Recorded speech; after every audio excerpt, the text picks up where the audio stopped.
Hey everyone, so as an actuary, a mathematician and an investment researcher with over 10 years experience, I've always been fascinated by the world we live in. That's what led me to systems theory, as I believe it's one of the best ways to describe our world. So join me, because in this series I'm going to run through the different elements of systems theory and talk about how you can apply it to your daily lives. So let's get into it and talk about critical mass.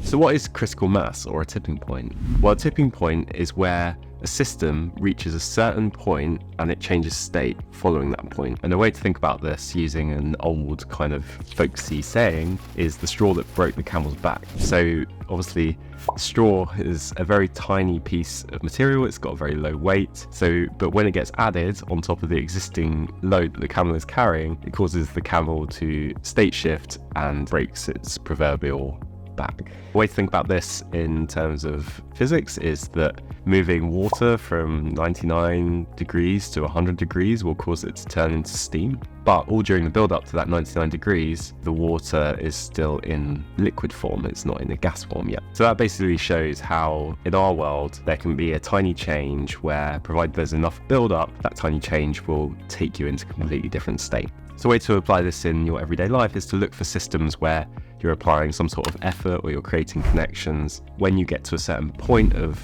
having done a certain amount of cumulative effort or made a cumulative amount of connections, the system that you're working with will be self-perpetuating. So think of examples like starting a new habit, where the first 22 days are extremely difficult, extremely painful, but everything gets much easier past that. So the 22 days is the tipping point to be able to just do that habit.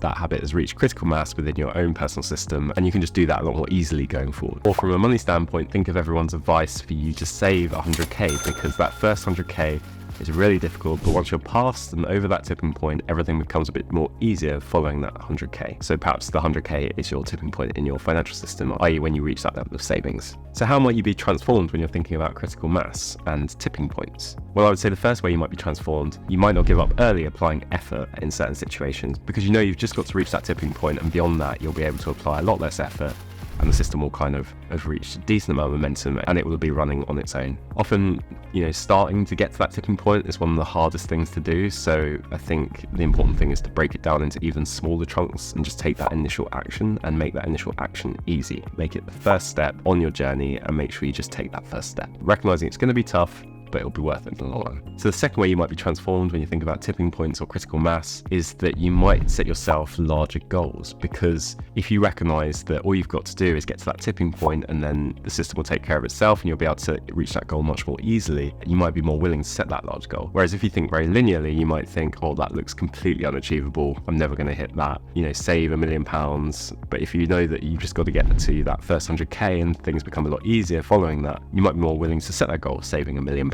So way number 3 you might be transformed if you're thinking about critical mass or tipping points is you might look for those elements in the system that will give you more bang for your buck, i.e. there'll be parts of the system which will help you progress towards that tipping point further or more quickly than other parts of that system. So in a social network, when you're trying to get ideas to spread or fashion to spread, there might be certain influencers within that social network that you can target, which will cause the change to happen more abruptly, because lots of people just copy that particular person. I think the point here is to identify where there's been a build-up of pressure, and then I try and identify the exact point or moment or thing that you need to do to release that pressure and cause the state shift. So I think a good example of this in my personal life is when I started getting up at 5 a.m. I didn't really know what I was going to do when I was getting up at 5 a.m, but I just heard that successful people get up early. And that actually led to, I would say, a cascade of positive events that I could never have anticipated. And I think it's because I had all this pent-up energy, I had a lot of effort that I wanted to kind of throw at stuff, but I'd never kind of taken the time to sit and really think about how I direct that effort.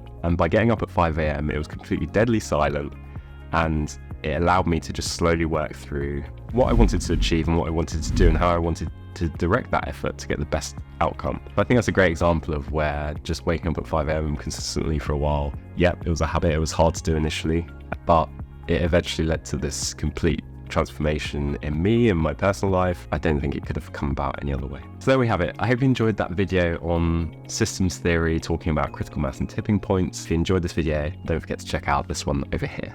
Thanks.